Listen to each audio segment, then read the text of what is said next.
القرآن يوحدنا لطريق الخير يوجهنا الله تعالى أنزله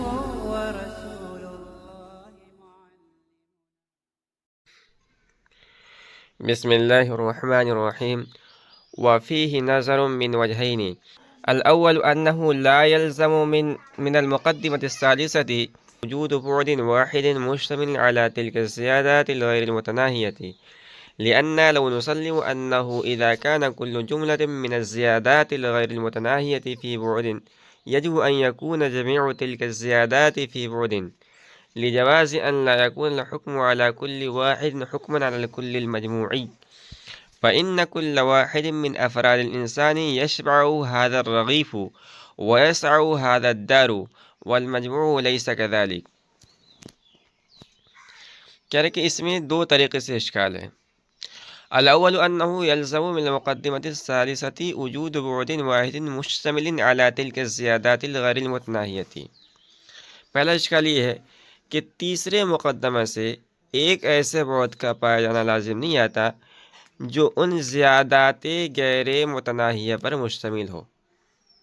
لأن لو نسلم أنه إذا كان كل جملة من الزيادات الغير المتناهية في بعد يجب أن يكون جميع تلك الزيادات في بعد.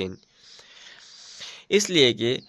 ہم یہ تسلیم نہیں کرتے کہ جب زیادات غیر متناہیہ کا ہر مجموعہ ایک بعد میں ہے تو تمام زیادتیوں کا بھی ایک مجموعہ ایک بعد میں ہونا ضروری ہے.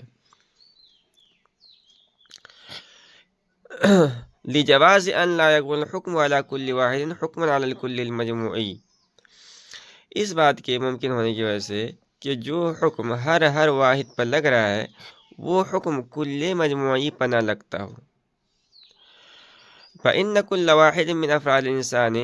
يشبع هذا الرغيف ويسع هذا الدار والمجموع ليس كذلك. اس لیے کہ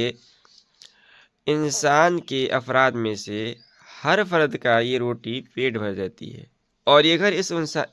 گھر اس انسان کو کافی ہو جاتا ہے.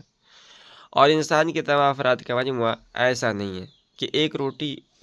اس پورے مجموعے کا پیٹ بھر دے اور ایک گھر پورے انسان کے مجموعے کو کافی ہو جائے. یہاں سے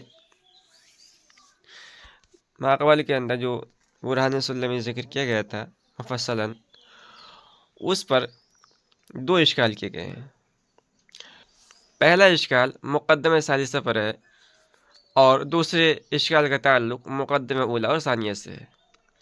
اور یہ دونوں اشکال صحیح محاکمات علامہ قطب الدین رازی نے کیے ہیں. پہلے اشکال کا حاصل یہ ہے کہ مقدمہ ثالثہ میں جو کہا گیا ہے کہ جب زیادتیوں کا ہر مجموعہ ایک بعد میں ہے تو تمام زیادات کا مجموعہ بھی ایک بعد میں ہوگا. یہ دعویٰ کیا گیا تھا مقدمہ ثالثہ کے اندر. شارح کہتے ہیں کہ اس میں پہلی بات یعنی زیادات کا ہر مجموعہ ایک بعد میں ہے یہ تو ہم کو تسلیم ہے، مگر جو اس میں دوسری بات کہی گئی ہے کہ اگر ایسا ہوگا تو تمام زیادات کا مجموعہ بھی ایک بعد میں ہوگا، یہ جو دوسری بات کہی گئی ہے یہ ہمیں تسلیم نہیں ہے. یعنی اس سے لازم آنا ہے کہ تمام زیادات غیر متناہیہ کا مجموعہ بھی ایک بعد میں ہونا ضروری ہے، یہ ہم کو تسلیم نہیں ہے. کیونکہ یہ بات اس وقت ضروری ہو سکتی ہے جب کہ جو حکم ہر جز پر لگتا ہے وہی حکم کلی مجموعے پر بھی لگنا ضروری ہو. کیونکہ یہ ممکن اور جائز ہے کہ جو حکم ہر جز پر جاری ہو رہا ہے وہ کل مجموعی پر جاری نہ ہو. پھر اس کو مثال لے کے سمجھا رہے ہیں کہ مثال کے طور پر ایک روٹی ہے. روٹی کے متعلق یہ کہا سکتا ہے کہ انسان کے افراد میں سے ہر فرد کا پیٹ بھر دیتی ہے، مگر اس سے لازم نہیں آتا ہے کہ وہ ایک روٹی تمام انسانوں کو سیر کر دے، تمام انسانوں کا پیٹ بھر دے. تو آپ نے دیکھا کہ ایک روٹی کے کافی ہو جانے کا حکم انسان کے ہر فرد پر تو لگانا صحیح ہے کہ روٹی اس فرد کے لیے کافی ہے، اس فرد کے لیے کافی ہے اور اس فرد کے لیے کافی ہے، مگر کل مجموعی پر یہ حکم لگانا درست نہیں ہے کہ روٹی تمام انسانوں کے لیے کافی ہے۔ اسی طرح ایک دوسری مثال ہے، کسی چھوٹے سے گھر کے متعلق کہا جائے کہ یہ گھر انسان کے افراد میں سے ہر فرد کے لیے کافی ہے، کہ ایک فرد اس گھر میں آرام سے سکونت کر سکتا ہے، مگر یہی حکم تمام افراد انسان کے مجموعے پر لگانا درست نہیں ہے کہ یہ گھر تمام افراد انسان کی رہائش کے لیے کافی ہے۔ خلاصہ یہ ہے کہ کسی شے کے اجزاء میں سے ہر جز پر یہ حکم لگانا درست ہے کہ وہ اس شے کا جز ہے، مگر یہی حکم کل مجموعی پر نہیں لگا سکتا ہے۔ بہرحال مقدمہ ثالثہ سے لازم نہیں آتا ہے کہ جب زیادتیوں کا ہر مجموعہ ایک بعد میں ہے تو تمام زیادتیوں کا مجموعہ بھی ایک بعد میں ہونا ضروری ہے۔ وقد يقال إذا ثبت حصول كل مجموع موجود في بعد وكان مجموع الزيادات الغير المتناهية مجموعا موجودا وجب حصوله أيضا في بعد، وفيه بحث، لأنه إن أراد بالمجموع المجموع المتناهي فمسلم أن كل مجموع متناه فهو في بعد، لكن لا يلزم أن يكون مجموع الزيادات الغير المتناهية في بعد، وإن أراد به مطلق المجموع سواء كان متناهيا أو غير متناه فلا نسلم أن كل مجموع في بعد۔ اور کبھی یہ کہا جاتا ہے، یعنی یہ جواب دیا جاتا ہے کہ اذا ثبت حصول كل مجموع موجود في بعد وكان مجموع الزيادات الغير المتناهية مجموعا موجودا وجب حصوله أيضا في بعد، کہ جب ہر موجود مجموعہ کا ایک بعد میں حاصل ہونا ثابت ہو چکا ہے اور تمام زیادات کا مجموعہ بھی ایک مجموعہ ہے تو اس مجموعہ کا بھی ایک بعد میں حاصل ہونا ضروری ہے۔ شارح کہتے ہیں وفیہ بحث، اور اس میں بحث ہے، لأنه إن أراد بالمجموع المجموع المتناهي فمسلم أن كل مجموع متناه فهو في بعد، لیکن لا يلزم ان يكون مجموع الزیادات الغیر المتناہیۃ فی بعد، اس لیے کہ قائل نے اگر مجموعے سے مراد مجموعہ متناہی لیا ہے تو یہ بات تو مسلم ہے کہ ہر مجموعہ متناہی ایک بعد میں ہے، لیکن اس سے لازم نہیں آتا کہ تمام زیادات غیر متناہی کا مجموعہ ایک بعد میں ہو۔ وَإِنْ أَرَادَ بِهِ مُطْلَقَ الْمَجْمُوعِ سَوَاءٌ كَانَ مُتَنَاهِيًا أَوْ غَيْرَ مُتَنَاهٍ، اور اگر قائل کے مراد مجموعہ سے مطلق مجموعہ ہے، خواہ متناہی ہو یا غیر متناہی ہو، فَلَا نُسَلِّمُ أَنَّ كُلَّ مَجْمُوعٍ فِي بُعْدٍ، تو ہم تسلیم نہیں کرتے کہ ہر مجموعہ ایک بعد میں ہے۔ وقد يقال، یہاں سے اشکال کا جواب دیا گیا ہے، جو ماقبل کے اندر نظر قائم کیا گیا تھا اس کا جواب دینے کی کوشش کی ہے، اور جواب کا حاصل یہ ہے کہ ہم اس مقدمہ کو ایک دلیل سے ثابت کرتے ہیں جس کے صغرا اور کبرا دونوں مسلم ہیں، لہذا نتیجہ بھی مسلم ہوگا۔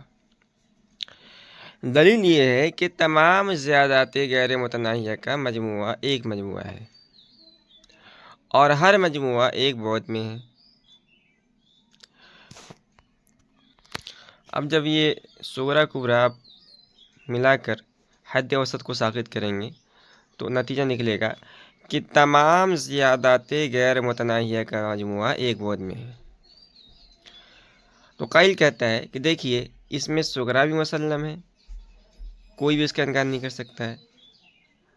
ہر شخص اس بات کو تسلیم کرے گا کہ زیادات غیر متناہیہ کا مجموعہ ایک مجموعہ ہے، اور اس کا کبرا بھی مسلم ہے کیونکہ زیادات کے ہر مجموعے کا ایک بعد میں ہونا یہ آپ ماقبل میں آپ اس کو تسلیم کر چکے ہیں۔ تو اب نتیجہ نکلے گا کہ تمام زیادات غیر متناہیہ کا مجموعہ ایک بعد میں ہے، اور آپ کو یہ نتیجہ تسلیم کرنا پڑے گا، اور یہی ہمارا مدعا ہے۔ یہ بات یہاں پوری ہوئی۔ اب وفی بحثوں سے جو جواب دینے کی کوشش کی گئی ہے اس پر اشکال کیا گیا ہے کہ یہ جواب درست نہیں ہے، اور جواب کا حاصل یہ ہے کہ آپ نے جو دلیل کو صغرا کبرا کی شکل میں ذکر کیا ہے